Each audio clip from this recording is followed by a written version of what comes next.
All right, I'm back. It's your boy Chris, you already know. So remember, hit the like button, hit the subscribe button, and we're going to jump right into it. So today, we're going to be talking about talking to your kids every week. You know what? Is that an error right there? I should have put ing on there. Hold up. Talking. So, here, hold on. Wait a minute. ing. So, okay. Talking to kids every week. Number one, what you want to do is you want to make sure that you call your kids. If you don't have your kids that week, call your kids on the phone. Come on.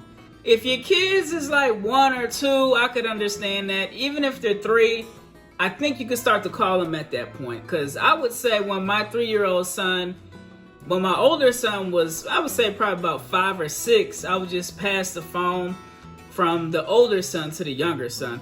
So make sure that you call your kids every week. It is like a religious ritual thing. Every single week I talk to my kids. And this is what I do.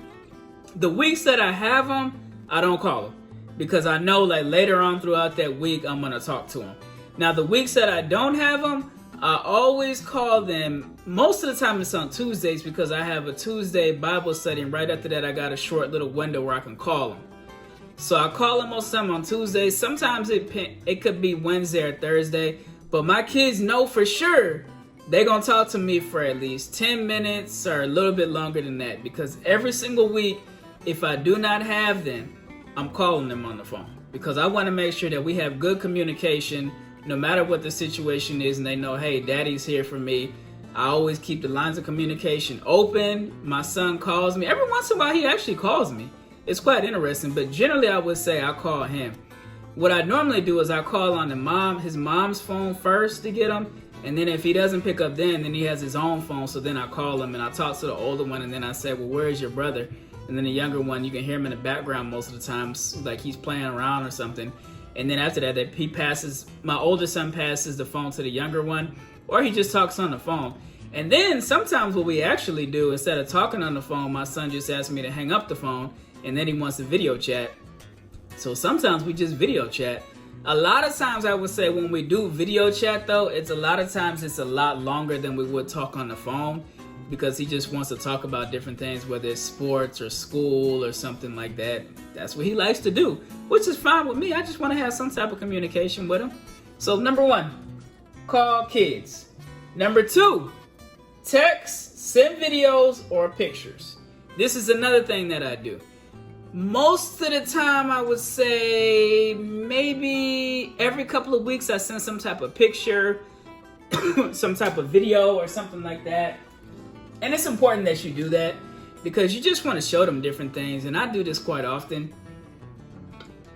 A lot of times what I do is I find old videos on my phone and I send a video to my son.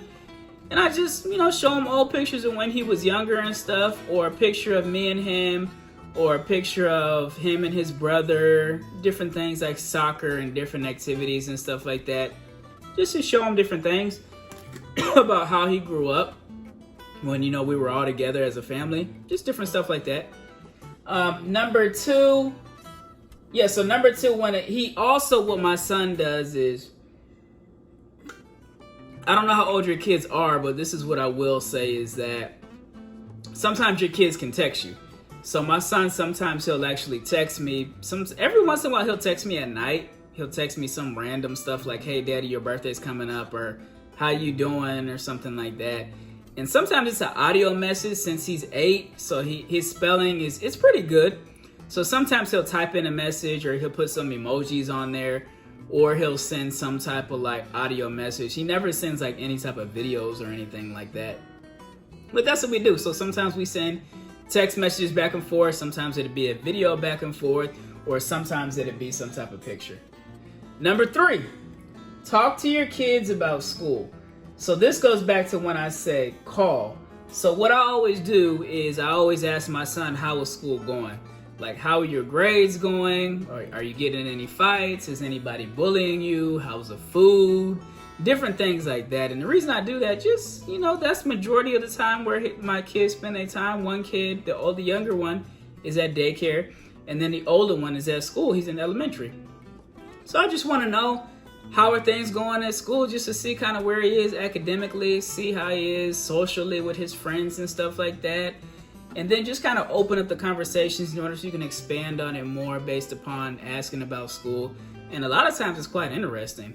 I ask my son what he's eating at school, and he'll tell me what he eats at school. And then he'll also tell me if there's any type of issues or anything like that. And when I say issues, like, is anybody bullying you or anything like that? And every once in a while he'll say something like, one kid was picking on him or something like that, and he told him to stop, and then he stopped. Or another time he was talking about, Dad, I know we believe in God and we go to church and stuff like that, but there was one girl that said, she didn't believe in God, and then I tell my son, son, everybody doesn't believe in God. I mean, that's what we do here at this house, but everybody just doesn't think the same way you do, and he understands that. And then he talked about another time where there was a girl, I think something he said at school, and then the girl lied on him, and then he didn't say that, which is fine. Sometimes kids, they talk and different things like that, and you just want to know what's going on. And that's the most important thing. So we'll go through the points again. Talking to your kids every week is the most important thing. You want to keep that lines of communication open. You want to make sure that your kids know who you are and that you're talking to them on a consistent basis. Number one, call your kids. Try to call them if you can, if the mom has a phone.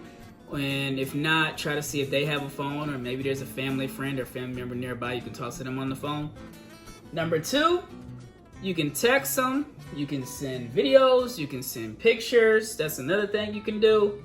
And then going back to what I said, number three, talk to your kids about school and see what's going on. Talk to them just about life. Just talk to them. That kids like to talk about different things. Just see what's going on. See where they are mentally. If they need any help with anything. And that's it. So like always, hey, hit the likes button, hit subscribe, tell your friends about the videos, share the videos, and no matter what the situation is, I'm just trying to help other single dads out there, and it's very important that, this is my calling and this is what God has asked me to do, and I really want to try to help as many men as I can. This is a channel that does help men, but anybody of all races, ages are able to watch these videos. Even if you're a woman and you feel like you're interested in watching something like this, hey, you might want to share with some of your friends or something like that. I don't know. But yeah, it's mostly to just help guys out and just help navigate and guide them through life as far as being a single dad, whether they have their kids part-time, half-time, middle time, whatever kind of time that they have. It's just important, that's all. So hey, peace. I'll see y'all next time. All right, I'm out.